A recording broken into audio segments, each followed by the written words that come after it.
Students, हम लोगों ने अपने फर्स्ट पार्ट चैप्टर 1 में मेजरमेंट एंड एक्सपेरिमेंट्स चैप्टर में फर्स्ट पार्ट में हम लोगों ने पढ़ा था unit.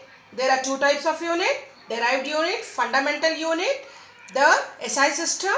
Okay, now in part 2 of this chapter we will study about least count. measurement में आपका least count आता है. least count means कम से कम गिनती, least. अब हमें मालूम है कि कोई भी चीज़ हम मेजर करते हैं. फॉर एग्जांपल अगर हम दुकान में जा रहे हैं तो अगर हमें कपड़ा खरीदना है, कोई भी क्लोथ खरीदना है, तो हम शॉपकीपर से बोलते हैं हमें 4 मीटर क्लोथ, 5 मीटर क्लोथ चाहिए. तो वो क्या करता है, वो मेजर करके देता है. तो उसके पास जो मेजरमेंट के लिए इंस्ट्रूमेंट होता है वो होता है मीटर स्केल. मीटर स्केल आप लोग अगर मैथ्स में ज्योमेट्री करते हो, ज्योमेट्री पार्ट में अगर आपको 10 सेंटीमीटर लाइन ड्रॉ करना है तो आप रूलर का यूज़ करते हो. तो आप देखते हो कि आपके रूलर में कुछ लाइंस खींची होती हैं बारीक बारीक. वो लाइन क्या होती है, मिलीमीटर, सेंटीमीटर. ओके, तो ये सारे क्या होते हैं, डिविजन्स हो गए. तो इस पार्ट में हम यही पढ़ेंगे, लीस्ट काउंट. सबसे पहले हम पढ़ेंगे कि लीस्ट काउंट क्या होता है. The smallest measurement that can be taken accurately with an instrument is called least count. Centimetre is divided into 10 equal part. हम अपने रूलर में देखते हैं कि जो सेंटीमीटर है, 1 सेंटीमीटर, 2 सेंटीमीटर, 1 सेंटीमीटर से लेकर 2 सेंटीमीटर के बीच में आप देखते हैं जो स्मॉल बारीक लाइंस होती हैं वो कितनी डिविजन्स होती हैं, 10 डिविजन्स होती हैं. Measurement of each small part, और हर एक डिवीजन अगर हमें कैलकुलेट करना है तो that is 1/10. 1 divided by 10 centimetre which is equal to 0.1 centimetre. ये आपका रूलर का था. क्लियर. अगर हमें प्रोटेक्टर से कोई एंगल करना है ड्रॉ, तो लीस्ट काउंट प्रोटेक्टर का होता है 1 डिग्री. उसी तरह से जब हमें फीवर आता है तो सबसे पहले क्या होता है, हमारे पेरेंट्स हो गए या डॉक्टर हो गए तो थर्मामीटर से हमारा टेम्परेचर नोट करते हैं. तो आप देखते हैं कि जब वो आपके मुंह में या बॉडी में अंडर आर्म में जब भी थर्मामीटर लगाते हैं तो सबसे पहले वो उसको शेक करते हैं. वो इसलिए कि उसकी जो रीडिंग है वो अप्रोप्रिएट हो जाए, यानी जो भी उसके अंदर एरर है वो हट जाए. So the least count of clinical thermometer, ये तो क्लिनिकल थर्मामीटर है, least count of clinical thermometer is 0.2 degree Fahrenheit. 0.2 degree Fahrenheit. Okay, तो इसी तरह से जो भी मेजरिंग इंस्ट्रूमेंट्स होते हैं उनका लीस्ट काउंट कुछ ना कुछ होता है. Now the measurement of length with a metre scale. The meter rule commonly used in laboratory is of 1 meter length. अब आप देखते हैं जो शॉपकीपर होता है उनके पास एक काफ़ी लंबी सी स्टिक जैसी स्केल होती है जो मेजर करते हैं. वो कितने की होती है, वो 1 मीटर लेंथ होती है उनकी. And it is graduated in centimetre and millimetre. Smallest division is 1 millimeter. Therefore the least count of LC means least count. It is denoted by LC, least count of meter scale equal to 1 millimeter or 0.1 centimeter or 0.001 meter. If we have to write in millimeter, we write 1 millimeter. Centimetre में लिखना है तो 0.1 centimetre, और अगर हमें metre में लिखना है तो 0.001 मीटर. क्लियर. ये तो था अगर हमें मीटर स्केल से करना है मेजरमेंट.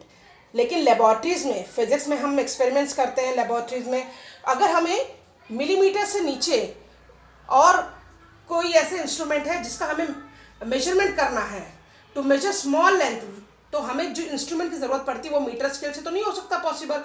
तो वो उनका मेजरमेंट करने के लिए जो अपैरेटस यूज़ होता है वो होता है vernier calliper and micrometer screw gauge. 2 instrument होते हैं, एक होता है वर्नियर कैलिपर और दूसरा होता है माइक्रोमीटर स्क्रू गेज. तो फर्स्ट पार्ट हम पढ़ेंगे वर्नियर कैलिपर. क्यों इसको वर्नियर कैलिपर बोला गया, क्योंकि जिस फ्रेंच मैथमेटिशियन ने इसका डिराइव किया था, इसको डिस्कवर किया था, ओके, उनका नाम क्या था, पियर वर्नियर. तो उन्हीं के नाम पे इस इंस्ट्रूमेंट का नाम रखा गया वर्नियर कैलिपर. अब आप इसका डायग्राम देखिए. आप देखिए ये कुछ स्केल की तरह दिख रहा है, कुछ इसमें रीडिंग्स लिखी है. तो आप पहले ये देखिए, ये जो सबसे लंबी वाली रूलर दिख रही है इसको बोलते हैं main scale. It consist of thick metallic strip made of steel. ये स्टील की होती है. जो ये आपकी ये है मेन स्केल, ये आपकी स्टील की होती है. Clear. This is the metallic strip. It is made of steel. ये वाली जो हो गई आपकी, ये हो गई आपकी vernier scale. This one is your vernier scale. अब आप देखिए यहाँ पे जॉ फिक्स है, there are two jaws. Main scale में दो जॉ हैं, ए एंड सी, और वर्नियर स्केल में दो जॉ हैं, बी एंड डी। ये जो चीज़ है स्क्रू, ये यहाँ फिक्स रहेगा, और यहाँ पे ये जो चीज़ है ये रोटेट करके स्लाइड करता है, आपके वर्नियर स्केल को स्लाइड करेगा मेन स्केल से। Okay, so this is the part of a vernier calliper. Main scale, vernier scale, this is the screw, these are the jaws, A and C are the two jaws attached to main scale, B and D are the two jaws attached to vernier scale. Now the next third part of the vernier caliper is metallic strip. This is the metallic strip. It is used to measure the depth of the vessel. अगर हमें किसी vessel की depth निकालना है, so what we will use? We use this part of a vernier caliper. Understood? Now we will see the principle of a vernier. Now the principle of a vernier, in a vernier, each division on the vernier scale V is slightly smaller in size than the smallest division on the main scale M. क्या बोल रहा है आपका कि जो main vernier scale के divisions हैं वो क्या होंगे, वो slightly smaller than the divisions on the main scale. Now N, VSD means vernier scale division coincides with N-1 MSD main scale division. VSD vernier scale division, MSD main scale division, and N is the number of division which is coinciding. The division of vernier and main scale which coincide, that reading is denoted by small n. So N VSD equal to N-1 MSD main scale division, and 1 vernier scale division equal to N-1 upon N main scale division. Clear? Now 1 main scale division minus 1 vernier scale division is equal to 1 main scale division minus N-1 upon N main scale division, which is equals to 1 upon N main scale division. Hence, if we have to calculate vernier constant, अगर हमें vernier constant निकालना है तब हम use करेंगे 1 MSD 1 main scale division minus 1 vernier scale division. Clear? ये तो principal है आपका वर्नियर कैलिपर का। लेकिन अगर हमें रीडिंग नोट करनी है, अब हमें देखना है, अगर हम लैब में गए और अगर हमें कोई चीज़ मेजर करनी है तो उसकी रीडिंग हम कैसे लेंगे? So the formula is total reading is equal to n plus, this is capital N plus small n into VC, vernier constant. VC is vernier constant. This capital N is main scale reading just before 0 mark of vernier scale. Main scale reading, main scale आपका ये हो गया, नीचे वाला आपका vernier scale हो गया। main scale reading just before 0 mark of vernier scale. Vernier scale का जो 0 मार्क है आपका, उसके पहले वाली रीडिंग जो हो गई वो हो गई आपकी कैपिटल N, और स्मॉल n आपका क्या हो गया? Number of vernier division which just coincide with any of the main scale division. Number of vernier division which just coincide with any of the main scale division, यानी vernier scale का कोई भी division वो आपके main scale division से जो coincide हो रहा है, एग्जैक्टली जो कोइंसाइड हो रहा है, यानी दोनों रीडिंग्स, मेन स्केल डिवीजन की रीडिंग और वर्नियर स्केल डिवीजन की रीडिंग आपस में जो कोइंसाइड हो रही है, एग्जैक्टली एक ही लाइन में मिल रही है, that is called the coincident. Okay, now अब कोई भी इंस्ट्रूमेंट होता है तो उसमें कुछ ना कुछ एरर होते हैं, तो सबसे पहले हम एरर को सेट करते हैं। एरर को हमें देखना है कि एरर तो नहीं है, कुछ गलती तो नहीं है इस इंस्ट्रूमेंट में। पता चला हमने रीडिंग ले ली और पता चला उसमें कुछ एरर शो हो रहा है, तो ये एरर क्या होता है? Zero error and zero correction. When zero of vernier scale may not be coincide with the 0 mark of the main scale, in such case the instrument is said to possess zero error, which may either be positive or negative. Again I am explaining. When zero of vernier scale, जब vernier scale का जो 0 वाली reading है वो आपके main scale के 0 reading से coincide नहीं हो रही है, उस केस में 0 एरर होता है, और ये 0 एरर पॉजिटिव भी हो सकता है और नेगेटिव भी हो सकता है। It depends. So what is positive 0 error? If 0 of vernier scale lies to the right of 0 of the main scale to the 0 error, then it is positive 0 error.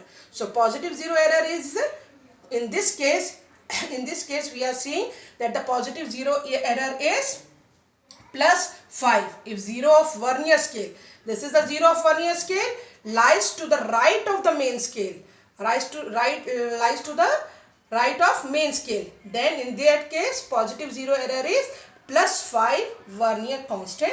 So plus 5 vernier constant value is 0.01. So when we multiply, we are getting 0.05 centimeter. Like this.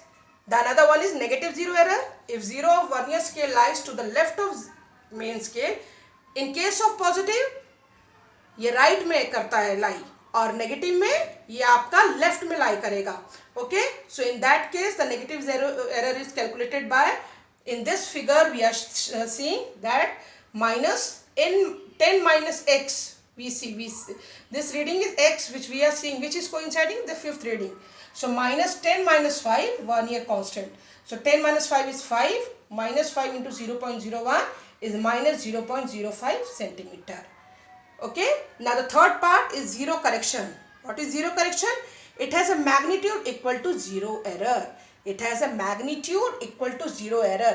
अब ये कैसे calculate होगा? It is corrected length is equal to measured length, जो length हमने major की है, minus zero error. Zero error कौन सा है वो हमें देखना है कि पॉजिटिव जीरो एरर है कि नेगेटिव जीरो एरर है. Clear? So that is called the zero correction. Understood? Now this is the assignment. First question I have solved for you.